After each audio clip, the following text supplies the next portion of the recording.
नमस्कार, मैं हूं सचिन श्रीवास्तव और आप मेरे साथ देखेंगे आजमगढ़ और पूर्वांचल से जुड़ी खास खबरें। अगर हमारी खबर आपको अच्छी लगे तो हमारे फेसबुक पेज एबीसी चैनल को फॉलो करें और यूट्यूब चैनल को सब्सक्राइब करें। खबर के प्रायोजक हैं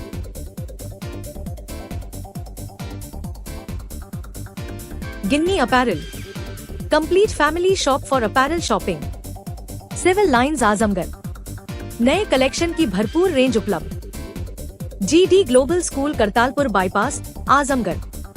Admission open classes nursery to 9 and 11 free admission to nursery to class 5th. Limited time offer. Sarvodaya public school Harbanspur Azamgarh, affiliated to CBSA New Delhi. Admission open classes nursery to class 9 and 11th. और lifestyle furniture Belnadi Azamgarh.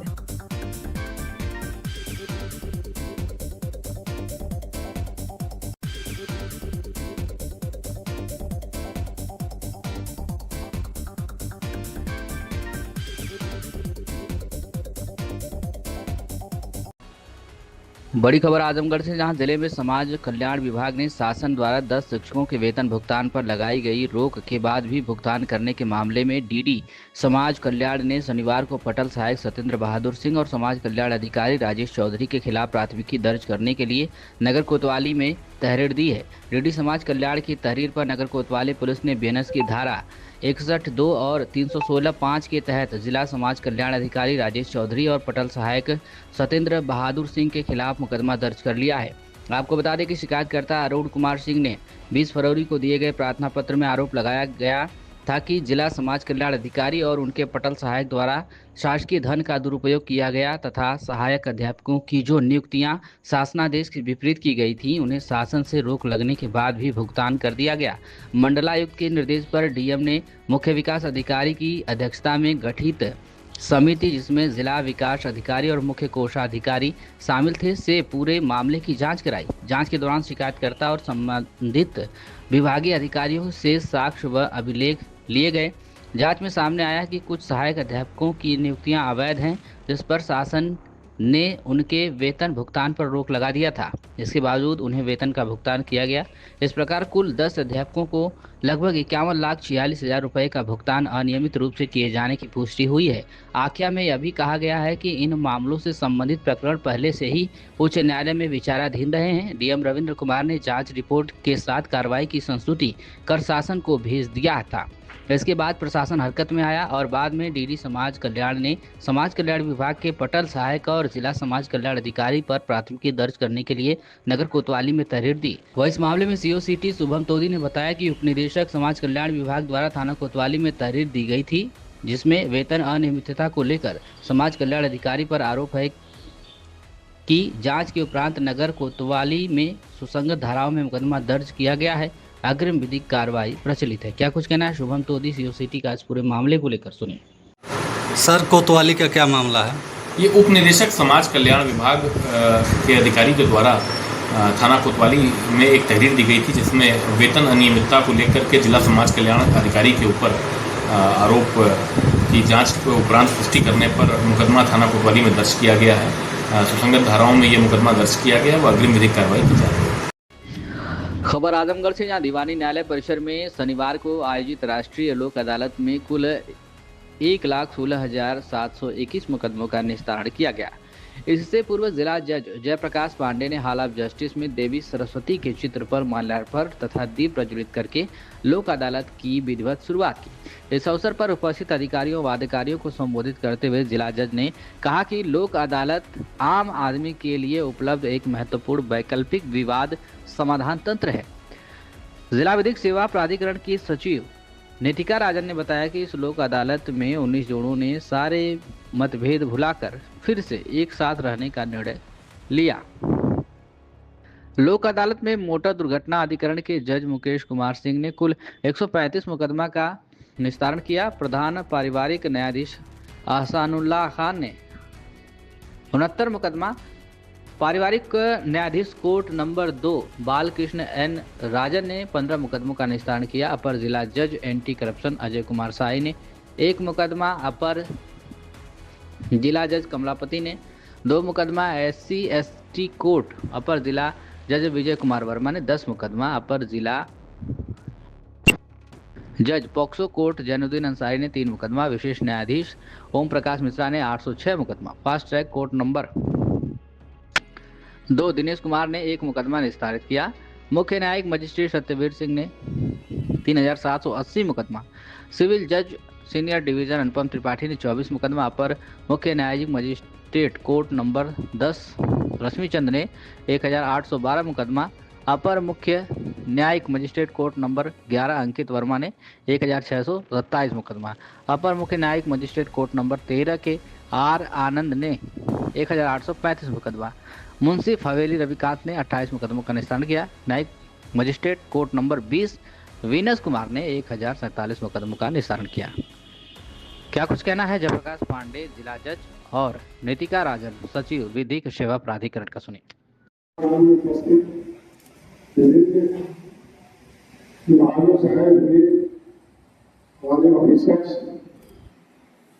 और media कर्मी, क्योंकि लोक अदालत में प्रत्येक लोक अदालत में भाषण बैठने होती है नहीं, तो इसका कोई लोक अदालत में जज के तौर से मैं कहूँगा बहुत ज्यादा आप लोगों ने सहयोग नहीं किया। मैं आप लोगों को हर तरीके से समझाता हूँ, हर तरीके से, और सबसे बड़ी बात यह है कि बैंक के आपको कभी बिना किसी फीस लगाए, बिना कोई फीस लगाए, बिना कोई गड़बड़ किए फ्री टाइम के कैटेगरी में आप लोगों की इतनी रिकवरी हो जाती है। इसलिए अदालत की मदद से मेरा आग्रह यही है कि ज्यादा से ज्यादा थोड़ा निगरानी करके आप लोग मुकदमे को कभी इससे भी कम होते हैं, कम वाले चीजों में बचते होते हैं, मनुष्य के रूप में आप लोग चला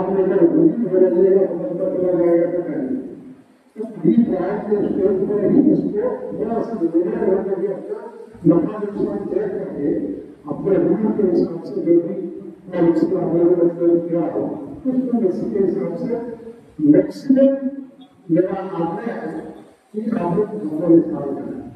इसी प्रकार हमारे न्यायिक अधिकारी एक तो आप लोगों को शुक्रिया देना चाहते हैं से माननीय प्रशासनिक न्यायमूर्ति सेशन 2008 के द्वारा इस बार में छात्र की गई है कि कम से कम 1,000 मुकदमे यहाँ आवेदन से उठाए, 12,000, 13,000, 14,000 इस प्रकार से हो जाते हैं।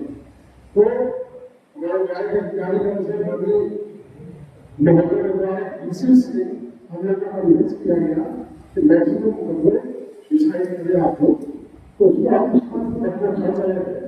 मैं बैंक से डिपार्टमेंट से आए हुए मैं सभी को आग्रह करूंगा, मानी वैसे आग्रह दे रहा हूँ कि आप लोग ज्यादा से ज्यादा विद्यार्थी इसका डिसाइड करें, जय हिंद जय भारत, इसी एनर्जी के साथ आप लोग अपना काम करें। आज माननीय राज्य विधिक सेवा प्राधिकरण के निर्देशानुसार और हमारे माननीय जनपद न्यायाधीश महोदय के मार्गदर्शन में आजमगढ़ में राष्ट्र लोक अदालत का आयोजन किया गया और ये सभी जिलों में आयोजन किया गया है। और राष्ट्र लोक अदालत का यही उद्देश्य है कि आपसी बातचीत और सुलह समझौता के आधार पर मामलों का निस्तारण किया जाए। और राष्ट्र लोक अदालत में किस प्रकार के वादों का निस्तारण होता है, जैसे आपराधिक शमनीय वाद हो गए और धारा 138 NI एक्ट से संबंधित वाद हो गए, सिविल प्रकृति के वाद हो गए और बिजली और जल से संबंधित वाद हो गए, प्री लिटिगेशन वाद हो गए, पारिवारिक वाद हो गए और हमारे शासन या तहसील स्तर पे जो भी रेवेन्यू से संबंधित वाद है वो हो गए। इस तरीके के वादों का निस्तारण आज राष्ट्र लोक अदालत में आपसी बातचीत और सहमति के आधार पर किया जाएगा। कितने मामलों का लक्ष्य? देखिए, पिछली जो माह मार्च में हमारी राष्ट्र लोक अदालत आयोजित हुई थी उसमें 1,13,713 मुकदमों का निस्तारण किया गया था और हमारा और सभी अधिकारीगण का यही उद्देश्य है, यही इस समय हमारा यही लक्ष्य है कि हम पिछली बार से ज्यादा वादों का निस्तारण इस राष्ट्र लोक अदालत में करें। आम आदमी जो इस बार लाभ नहीं ले पाए, आगे अगर चाहे किससे संपर्क करें? जैसे अगर कुछ ऐसे व्यक्ति या कुछ आम आदमी आते हैं जो अगर उन जो भी बैंक के स्टॉल्स लगे हैं या किसी न्यायालय में भी अगर किसी कारणवश या कुछ डॉक्यूमेंट्स ना में अगर निस्तारण नहीं हो सकता है तो जो अगली राष्ट्र लोक अदालत होगी वहाँ वो न्यायालय से संपर्क कर सकते हैं, संबंधित विभाग से संपर्क कर सकते हैं। अगर उसके बाद उनका कोई भी विभाग या नहीं सुनवाई करता है तो वो बेझिझक जिला विधिक सेवा प्राधिकरण में प्रार्थना पत्र दे सकते हैं। हमारा टोल फ्री नंबर है 15100, वो वहाँ कॉल भी कर सकते हैं और स्वयं जिला विधिक सेवा प्राधिकरण के कार्यालय में आकर, जो कि जनपद न्यायालय में ही है, वहाँ पे आके अपना प्रार्थना पत्र दे सकते हैं। और इसके साथ साथ भी आज जो राष्ट्र लोक अदालत आयोजित हुई है उसमें राष्ट्र विधिक सेवा प्राधिकरण के निर्देशानुसार एक यहाँ पे जैसे वन डिस्ट्रिक्ट वन प्रोडक्ट, तो आजमगढ़ की जो फेमस साड़ियाँ हैं और जो ब्लैक पॉटरी है उसके स्टॉल्स भी लगाए गए हैं कि जैसे ये दिखे लोगों को कि आजमगढ़ में क्या फेमस है। उसके साथ साथ वन डिस्ट्रिक्ट वन क्यूजीन, जिसमें आजमगढ़ में कुछ चीज़ें जो खाने के पदार्थ हैं काफ़ी फेमस है, जैसे हमारी तहरी है यहाँ पे फेमस, और लौंग लता और सफ़ेद गाजर का हलवा। तो सफ़ेद गाजर का हलवा तो इस समय नहीं मिलेगा, तो लौंग लता का भी एक स्टॉल लगाया गया है। साथ में साथ जो जेल में प्रोडक्ट्स बनते हैं, यहाँ पे जेल पे भी पॉटरी, जो प्रिजनर्स हैं वो पॉटरी बनाते हैं, उसका भी स्टॉल लगाया गया है। उसके साथ साथ एक मेडिकल कैंप भी लगाया गया है, जैसे मेडिकल कैंप में ब्लड टेस्ट भी हो रहा है, आई टेस्ट भी हो रहा है, और उसके साथ साथ फ्री ऑफ कॉस्ट मेडिसिन भी डिस्ट्रीब्यूट की जा रही है। और साथ ही साथ अगर किसी की कुछ सीरियस तबियत खराब हो जाए तो एम्बुलेंस की सेवा भी उपलब्ध है। साथ ही साथ बैंक में एक छोटा सा, जैसे अगर किसी का कोई अच्छा लोन माफ किया है बैंक ने, तो उसके लिए एक सेल्फी पॉइंट का भी आयोजन किया है कि एक तरीके से यादगार हो जाएगा हमारे लिए भी कि उनके लिए भी कि आज उनके मुकदमे का निस्तारण राष्ट्र लोक अदालत में किया गया था। आजमगढ़ जिले के बरदह थाना क्षेत्र में दवा इलाज के दौरान महिला की मौत के मामले में पुलिस ने आरोपी चिकित्सक को गिरफ्तार कर लिया है। मृतका के परिजनों ने इलाज में लापरवाही और समय पर रेफर न करने का आरोप लगाया था। पुलिस के अनुसार ग्राम खमहौली निवासी सुरेंद्र बिंद ने थाना बरदह में तहरीर देकर बताया कि उनकी पत्नी पूनम बिंद उम्र 32 वर्ष के पेट में दर्द होने पर 7 मई 2026 की सुबह करीब 6 बजे उन्हें मुक्तिपुर स्थित डॉक्टर चंद्रसेन यादव के क्लिनिक पर इलाज के लिए ले जाया गया था। आरोप है कि उपचार के दौरान महिला की हालत बिगड़ती रही, लेकिन डॉक्टर ने उन्हें अन्य अस्पताल रेफर नहीं किया और अपने यहाँ ही इलाज करते रहे। इसी दौरान महिला की मौत हो गई। मामले में थाना बरदह पर मुकदमा संख्या 159/26 धारा 105 BNS के तहत केस दर्ज कर विवेचना शुरू की गई। वरिष्ठ पुलिस अधीक्षक डॉक्टर अनिल कुमार के निर्देश पर कार्रवाई करते हुए पुलिस टीम ने 9 मई 2026 को मुखबिर की सूचना पर आरोपी चिकित्सक डॉक्टर चंद्रसेन यादव निवासी कदनापुर थाना दीदारगंज को सराय मोहन तिराहे से गिरफ्तार कर लिया। गिरफ्तारी सुबह 10:20 पर की गई। पुलिस ने बताया कि आरोपी के खिलाफ आवश्यक विधिक कार्रवाई कर उसे न्यायालय भेज दिया गया है। गिरफ्तारी करने वाली टीम में उपनिरीक्षक उमेश चंद्र यादव और कांस्टेबल रितेश कुशवाहा शामिल रहे। खबर आजमगढ़ से, जहां आजमगढ़ पुलिस और एसटीएफ प्रयागराज की संयुक्त टीम ने चोरी की घटनाओं में शामिल गिरोह के एक 50,000 रुपए के इनामी आरोपी को गिरफ्तार किया है। आरोपी गैंगस्टर एक्ट के मुकदमे में लंबे समय से फरार चल रहा था। पुलिस के अनुसार थाना निजामाबाद क्षेत्र में वर्ष 2024 के दौरान कई चोरी की घटनाएं दर्ज हुई थी। इनमें घरों से सोने चांदी के आभूषण, नकदी तथा स्कूल के रसोई घर से गैस सिलेंडर और बर्तन चोरी होने के मामले शामिल थे। विवेचना के दौरान पुलिस ने दिसंबर 2024 में गिरोह के 2 सदस्यों को गिरफ्तार कर चोरी का सामान बरामद किया था। जांच में सामने आया कि आरोपी संगठित गिरोह बनाकर आर्थिक लाभ के लिए चोरी की घटनाओं को अंजाम देते थे। इसके बाद आरोपियों के खिलाफ गैंगस्टर एक्ट के तहत मुकदमा दर्ज किया गया। फरार चल रहे आरोपी रईस उर्फ लंबू पुत्र इरशाद निवासी फरिया थाना निजामाबाद पर पुलिस उप महानिरीक्षक आजमगढ़ परिक्षेत्र द्वारा 50,000 रुपये का इनाम घोषित किया गया था। वरिष्ठ पुलिस अधीक्षक डॉक्टर अनिल कुमार के निर्देशन में चलाए जा रहे अभियान के तहत 8 मई 2026 को थाना गंभीरपुर पुलिस और एसटीएफ फील्ड यूनिट प्रयागराज की टीम ने आरोपी को बिंद्रा बाजार स्थित पटेल ढाबा के पास से गिरफ्तार कर लिया। पुलिस ने आरोपी को न्यायालय भेज दिया है। गिरफ्तार आरोपी पर गैंगस्टर एक्ट समेत चोरी के कई मुकदमे दर्ज हैं। कार्रवाई करने वाली टीम में थाना गंभीरपुर प्रभारी अमित कुमार त्रिपाठी तथा एसटीएफ प्रयागराज के उप निरीक्षक रणेंद्र कुमार सिंह सहित अन्य पुलिसकर्मी शामिल रहे। क्या कुछ कहना है मधुबन कुमार सिंह एसपी सिटी का, इस पूरे मामले को लेकर आप सुनिए। सर, एक 50,000 का इनामिया पकड़ा गया है, क्या मामला है? यह प्रकरण थाना गंभीरपुर का है। 50,000 का इनामी अपराधी व गैंगस्टर का वांछित अभियुक्त रईस उर्फ लंबू पुत्र इरशाद निवासी फरिया को थाना गंभीरपुर पुलिस व एसटीएफ फील्ड यूनिट प्रयागराज की संयुक्त टीम द्वारा गिरफ्तारी की गई है। अभियुक्त रईस का लंबा आपराधिक इतिहास है। इसके विरुद्ध गैंगस्टर एक्ट सहित चोरी के कई मुकदमे जनपद आजमगढ़ के विभिन्न थानों में पंजीकृत हैं। खबर आजमगढ़ से, जहां सरकारी तंत्र में व्याप्त भ्रष्टाचार, IGRS पोर्टल पर शिकायतों के फर्जी निस्तारण और सूचना का अधिकार कानून के दम तोड़ते वजूद के खिलाफ आजाद अधिकार सेना ने चेतावनी के बाद अब मोर्चा खोल दिया है। संगठन के शीर्ष नेतृत्व के आह्वान पर शुक्रवार को कलेक्ट्रेट स्थित अंबेडकर पार्क में जिला अध्यक्ष अशोक सिंह के नेतृत्व में अनिश्चितकालीन धरना शुरू किया गया। धरने में जिले की विभिन्न तहसीलों से आए पीड़ितों ने हिस्सा लिया, जो लंबे समय से सरकारी दफ्तरों के चक्कर काट कर थक चुके हैं। प्रदर्शनकारियों का आरोप है कि जिले में जन सुनवाई अब जन ठगई में तब्दील हो चुकी है। जिला अध्यक्ष अशोक सिंह ने गंभीर आरोप लगाते हुए कहा कि अधिकारी और कर्मचारी धन बल के प्रभाव में आकर कार्यालयों में बैठकर ही शिकायतों की फर्जी रिपोर्ट लगा रहे हैं। धरातल पर कोई जांच नहीं होती है, जिससे पीड़ितों को न्याय मिलना असंभव हो गया है। IGRS और RTI जैसे पारदर्शी कानून अब सिर्फ कागजों तक ही सीमित रह गए हैं। संगठन ने जिला प्रशासन के सामने स्पष्ट मांगे रखी हैं और चेतावनी दी है कि जब तक कोई ठोस कार्रवाई नहीं होगी, धरना समाप्त नहीं होगा, जिसमें स्वयं जिलाधिकारी और पुलिस अधीक्षक स्वयं प्रत्येक तहसील और थाना स्तर पर कम से कम 10 मामलों का आवश्यक स्थलीय निरीक्षण करें। फर्जी रिपोर्ट लगाने वाले दोषी अधिकारियों और कर्मचारियों के विरुद्ध तत्काल कठोर दंडात्मक कार्रवाई की जाए। RTI के तहत सूचना देने में देरी करने या भ्रामक जानकारी देने वाले जन सूचना अधिकारियों की जवाबदेही सुनिश्चित की जाए। शिकायतों की जांच उन्हीं अधिकारियों से न कराई जाए जिनके विरुद्ध शिकायत की गई है। इसके लिए निष्पक्ष एजेंसियों का सहारा लिया जाए। अब देखना यह है कि प्रशासन इन गंभीर आरोपों पर क्या रुख अपनाता है। इस दौरान नंदसेन सिंह, सुनील चौधरी, सुजीत दुबे, संतोष पांडे, बद्री सिंह, प्रदीप त्रिपाठी, सुदर्शन, उपेंद्र सिंह, बिहारी, पुजारी, प्रमोद, फूलमती, बादामी, प्रीति सरोज सहित भारी संख्या में कार्यकर्ता और पीड़ित मौजूद रहे। क्या कुछ कहना है अशोक सिंह जिला अध्यक्ष का, सुनिए। मैं अशोक सिंह, जिला अध्यक्ष आजाद अधिकार सेना आजमगढ़। हम लोगों ने राष्ट्रीय अध्यक्ष अमिताभ ठाकुर जी के निर्देश पर दिनांक 2/5/2026 को IGRS जन सुनवाई और RTI की भारी दुर्व्यवस्था, खामियों के विषय में ज्ञापन दिया था। इस ज्ञापन पे हम लोग ने यही मांग की थी कि DM साहब कम से कम और पुलिस कप्तान महोदय प्रत्येक तहसील से कम 10 शिकायतों पे स्थलीय निरीक्षण स्वयं करें।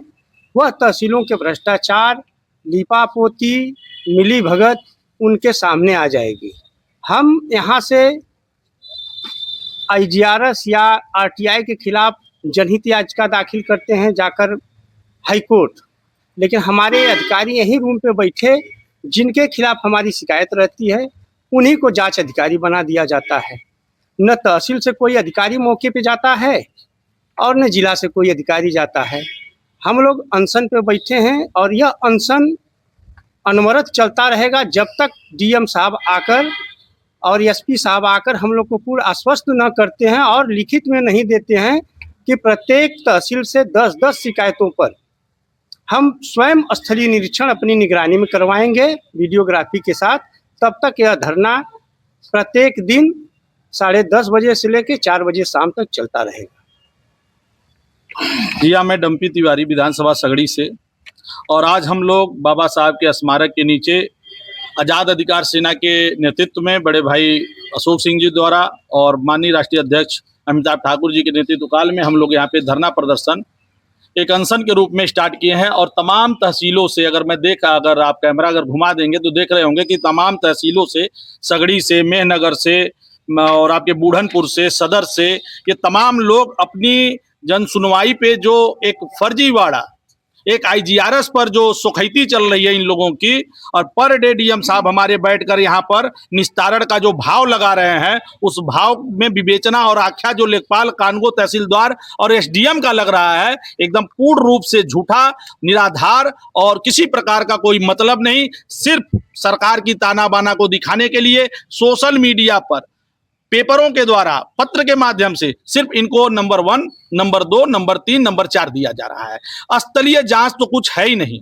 यदि कहीं स्थलीय जांच भी है तो इनके लेखपाल मौके पे पहुंच रहे हैं, फिर सोखैती करके एक सोखा के भाव में लवंग काटकर दरवाजा देकर बता दे रहे हैं कि आपकी आबादी कितनी है, आपकी बंजर कितनी है, आपकी गाढ़े की जमीन कितनी है। मेरे पास तमाम अभी ऐसे दस्तावेज हैं जिन पर बिना नापे जोखे आख्या लगाकर निराधार बताया जाता है। कब्जाकर्ता के ऊपर, भूमाफियाओं के ऊपर किसी प्रकार का कोई मुकदमा नहीं किया जाता है। तो हमारी मांग यही है, आज हम तमाम भाई हमारे बैठे हुए हैं साथ में, हमारी मांग यही है कि हर विधानसभाओं से 10-10 फरियादियों का, शिकायतकर्ताओं को डीएम महोदय आईजीआरएस का या शिकायतकर्ताओं को बुलाएं और उनकी रिपोर्ट पर जांच करें। जांच के बाद यदि कोई जिस लेखपाल द्वारा आख्या लगाया गया, जिस कानगो द्वारा आख्या लगाया गया, उनके ऊपर कार्रवाई होनी चाहिए, उनके ऊपर एफआईआर होना चाहिए, उनके ऊपर मुकदमा होना चाहिए। और यही हम लोगों की मांग है। और जब तक यह मांग नहीं पूरी होगी, इसी बाबा साहब के स्थल के स्मारक के नीचे हम लोग लगातार धरना प्रदर्शन अनिश्चित काल तक करते रहेंगे।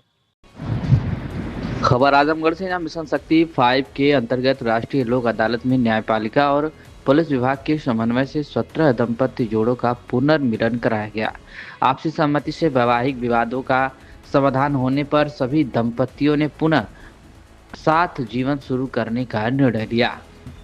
वरिष्ठ पुलिस अधीक्षक डॉक्टर अनिल कुमार के निर्देशन तथा अपर पुलिस अधीक्षक नगर मधुबन कुमार सिंह के समन्वय से दंपतियों को फूल माला और उपहार देकर उज्जवल भविष्य की शुभकामनाओं के साथ विदा किया गया।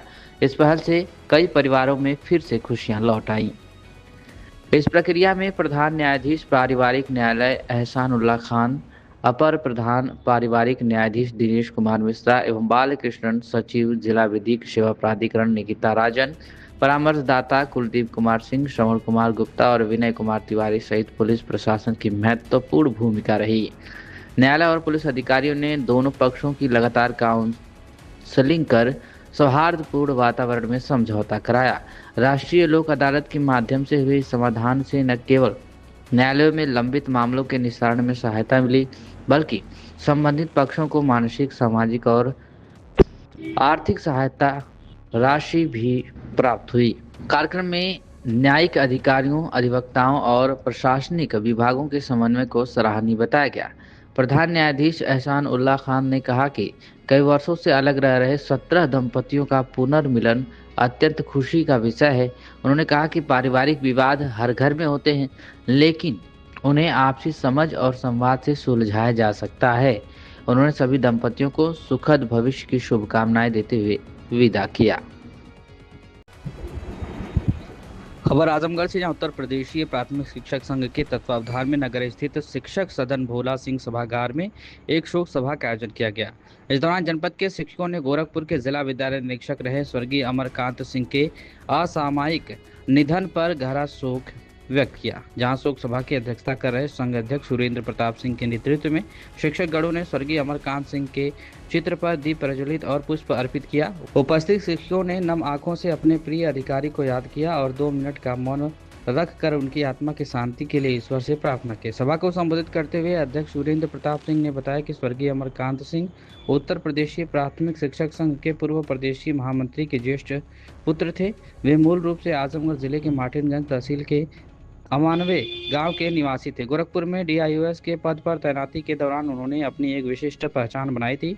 अमरकांत सिंह एक ईमानदार, कर्मठ और जुझारू अधिकारी थे। वे शिक्षक हितों के सजग प्रहरी भी थे और मृतक आश्रितों की नियुक्ति को सदैव अपनी पहली प्राथमिकता में रखते थे। उनका निधन शिक्षा विभाग और समाज के लिए एक अपूरणीय क्षति है। प्रशासनिक सेवा में रहते हुए भी अमरकांत सिंह का व्यवहार हमेशा शिक्षकों के प्रति सहयोगात्मक रहा। इस दौरान उपेंद्र दत्त शुक्ला, वरिष्ठ उपाध्यक्ष संतोष राय, मंत्री अनिल सिंह, राजेंद्र यादव, यशवंत सिंह, पंकज सिंह, अरुण कुमार सिंह, प्रमोद लाल श्रीवास्तव, शिव प्रकाश चौबे, देवेंद्र कुमार सिंह, धनंजय सिंह, अमरीश श्रीवास्तव, कंचन मौर्य, नम्रता, अनुपमा, मंजू, नीलम, प्रतिभा आदि मौजूद रहे। उत्तर प्रदेशीय प्राथमिक शिक्षक संघ जनपद आजमगढ़ द्वारा भोला सिंह सभागार शिक्षक सदन ब्रह्मस्थान पे एक शोक सभा की गई। यह शोक सभा जिला विद्यालय निरीक्षक गोरखपुर के पद पर रहे हमारे शिक्षक संगठन के हम लोगों के मार्गदर्शक, हम लोगों के संरक्षक आदरणीय श्री वेदपाल सिंह जी के पुत्र डॉक्टर अमरकांत जी के आकस्मिक निधन पर की गई, जिसमें हमारे शिक्षक प्रतिनिधि आज इस शिक्षक सदन पर प्रतिभाग किए। हम लोगों ने श्रद्धा के सुमन अर्पित किए और उन्हें श्रद्धांजलि दी गई। उनके लिए कुछ हमारे शिक्षक अपनी बात रखे। जैसा कि आपने सुना कि वो एक लोकप्रिय अधिकारी रहे, एक ईमानदार अधिकारी रहे, कर्तव्य परायणता उनके पैतृक जेहन में भरा था। महामंत्री जी श्री वेदपाल जी के बताए हुए रास्ते पे वे एक अधिकारी के रूप में चलते थे और उस रास्ते पे बताकर वो चलते थे, तो उस रास्ते पे वो शिक्षक सेवा अपना कर्तव्य समझे, ना कि वो मैं अधिकारी हूं या मैं जो चाहूंगा वो होगा। कभी ये भावना उनके अंदर नहीं थी। भावना उनके अंदर यह थी कि मैं शिक्षकों की सेवा के लिए शिक्षा विभाग का अधिकारी बना हूं। उनका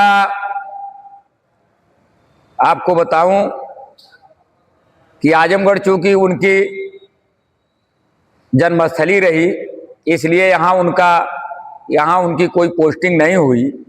लेकिन बगल के जनपद सुल्तानपुर में, गोंडा में, गोरखपुर में, फतेहपुर में, लखनऊ में, उन्नाव में, लखीमपुर खीरी में, बरेली में, जहाँ जहाँ रहे, मैं शिक्षक प्रतिनिधि हूँ। हम लोगों को वहाँ के शिक्षक जब मिलते थे तो जब इनके बारे में बताते थे कि अरे वो तो नियुक्ति कर दिए, वह जो है ट्रांसफर जो आया उसका स्थानांतरण आदेश बना के कर दिए और कोई मेरे यहाँ कोई शोषण शिक्षकों का नहीं हुआ, तो आपको बताऊं कि यहाँ से लगाव के नाते हम लोग जो है वो फूले नहीं समाते थे कि कम से कम हमारे महामंत्री जी के पुत्र ने ऐसा कार्य करके दिखाया। आकस्मिक उनका चला जाना जो हम लोग भी नहीं समझ पाए कि किस काल के चक्र में वो चले गए, हम लोगों को अपार कष्ट है। उस परिवार को तो जो कष्ट है ही, लेकिन जब हम अंतिम संस्कार में गए, उनके घर पे गए, तो जहां हजारों की भीड़ दिखाई दे रही थी, तो यह लग रहा था शिक्षक ही नहीं, शिक्षक अधिकारी सैकड़ों की संख्या में थे, वो भी मर्माहत थे। शिक्षक हजारों की संख्या में थे, चाहे वो माध्यमिक के रहे हों, चाहे वो बेसिक के रहे हों, सारे लोग मर्माहत थे। उसके साथ साथ उस पास के रहने वाले कई गांव के लोग, कई क्षेत्र के लोग, प्रतिनिधि लोग उनके दरवाजे पे पहुंच के ऐसे अधिकारी को श्रद्धांजलि दिए। माँ पहला गुरु विषय पर सर्वोदय पब्लिक स्कूल में मनाया गया मदर्स डे समारोह। बता दें कि शनिवार को विद्यालय परिसर में मदर्स डे का आयोजन बड़े हर्षोल्लास एवं उत्साह के साथ किया गया। इस वर्ष कार्यक्रम का विषय माँ पहला गुरु रखा गया। कार्यक्रम की शुरुआत विद्यालय के प्रबंधक राजेंद्र प्रसाद यादव, निदेशिका कंचन यादव तथा उप प्रधानाचार्य संजय कुमार विश्वकर्मा द्वारा दीप प्रज्वलित कर की गई। कार्यक्रम के दौरान छात्र छात्राओं ने मां के सम्मान में आकर्षक सांस्कृतिक प्रस्तुतियां दी। बच्चों ने मां की ममता पर भावपूर्ण समूह गीत प्रस्तुत किया। वहीं मां के त्याग और समर्पण पर आधारित लघु नाटिका ने उपस्थित लोगों को भावुक कर दिया। समारोह में कई माताओं को भी आमंत्रित किया गया था। उन्होंने बच्चों की प्रतिभा और प्रस्तुतियों को देखकर गर्व एवं प्रसन्नता व्यक्त की। कार्यक्रम के अंत में विद्यालय परिवार की ओर से सभी माताओं को स्मृति चिन्ह एवं बच्चों द्वारा बनाए गए हस्त निर्मित कार्ड भेंट कर सम्मानित किया गया। इस अवसर पर प्रबंधक राजेंद्र प्रसाद यादव ने अपने संबोधन में कहा कि माँ जीवन की पहली शिक्षिका होती हैं जिसकी सीख और संस्कार जीवन भर व्यक्ति का मार्गदर्शन करते हैं। वहीं निदेशिका कंचन यादव ने कहा कि इस आयोजन का मुख्य उद्देश्य बच्चों में अपनी मां के प्रति सम्मान, प्रेम और कृतज्ञता की भावना विकसित करना है। तो एक खबर आजमगढ़ से, हर वर्ष की भांति इस वर्ष भी नारी शक्ति संस्थान द्वारा अंतर्राष्ट्रीय मातृ दिवस की पूर्व संध्या के अवसर पर शनिवार को अभिनंदन हर मां को सम्मान हर नारी के तहत मातृ शक्ति सम्मान 2026 का आयोजन संस्था के केंद्रीय कार्यालय मोहल्ला सीताराम आजमगढ़ के सभागार में किया गया।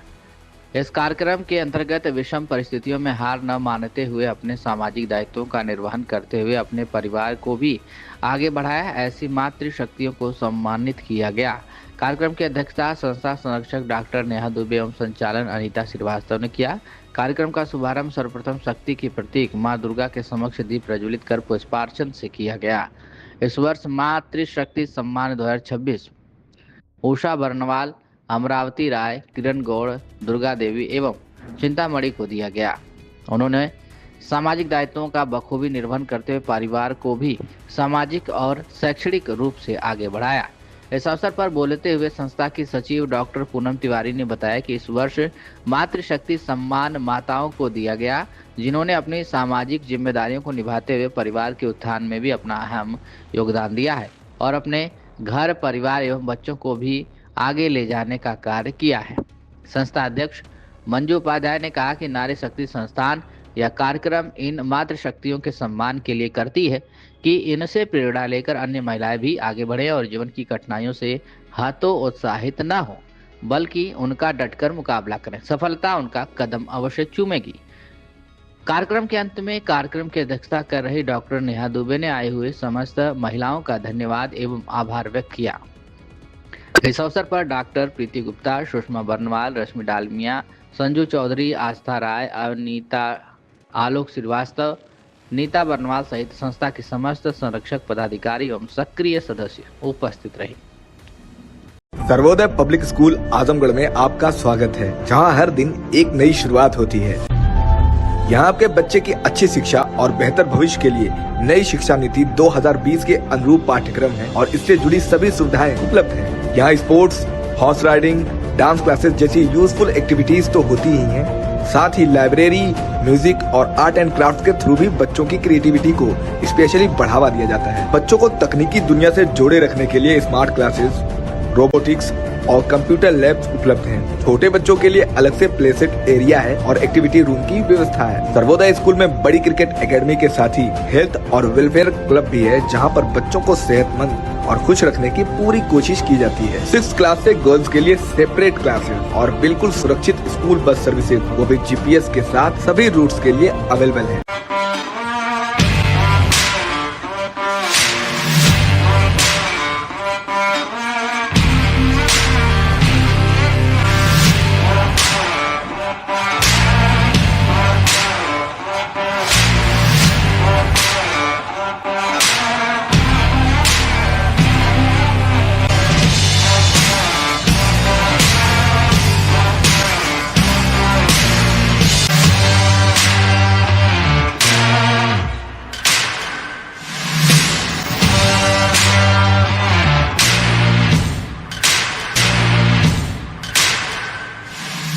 GD Global School, Kartalpur Bypass, Azamgarh. Admissions open for session 2026 to 27. Classes nursery to 9 and 11 science, commerce, humanities. Free admission for classes nursery to 5th. Limited time offer. Contact us 9455211111 8795244555. Website www.gdglobalschool.in. Limited seats available. Apply now. Lifestyle furniture, Belnadi, Azamgarh.